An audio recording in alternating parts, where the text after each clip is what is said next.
There are a countless number of endless runner games on mobile, and there's a few that have made their way to Switch, with the newest one being Superola and the Lost Burgers.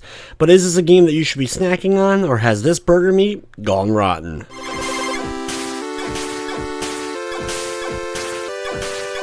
Superola and the Lost Burgers is an endless runner game where you're playing as a llama named Superola who's off to save the world's burger supply, which has been kidnapped by evil hot dogs from outer space.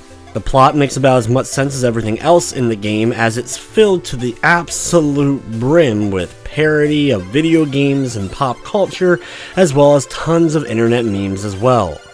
Controls are simple, just two buttons, one jumps and the other one fires your laser. When you're firing the laser, nothing can hurt the llama and you can destroy every enemy in your path, though if you still end up falling into a pit or run into the spikes you will still die. In order to use your laser ability, though, you have to grab burgers that are scattered throughout each level. Some levels obviously have more burgers than others, and it's a bit of strategy involved. It's the same enemies at the same locations every time, so you can learn the pattern, figure out when you shouldn't jump, and when you should and shouldn't use your laser. The game is broken up into around 70 levels, broken up into multiple worlds with pretty standard themes.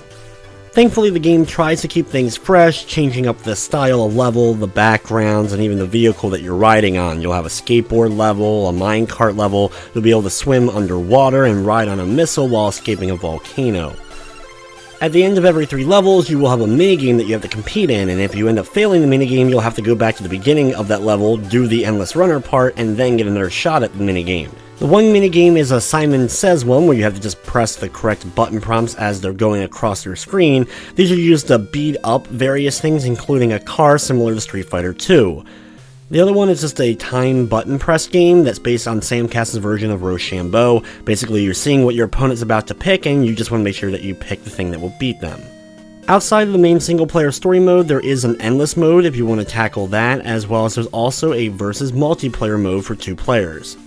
From the technical side of things, the game ran smoothly. I didn't run into any major glitching, crashing, or slowdown of any sort. Superola and the Lost Burgers is available now on the Nintendo Switch for $5.99. Overall, Superola and the Lost Burgers has a nice presentation and is an overall fun little endless runner game that thankfully won't break the bank. It's really hard though for a game like this to truly stand out, especially when there's so many other endless runner games, especially free ones available on mobile, but at least the game features a couple of extra modes, and the parodies, if you don't think they're just trying too hard here, at least may make you smile a time or two. But with everything said, I'm going to be giving Superola and the Lost Burgers a 7 out of 10. But anyway guys, going to wrap up this review. I'd like to thank you for watching, and of course, I hope you enjoyed.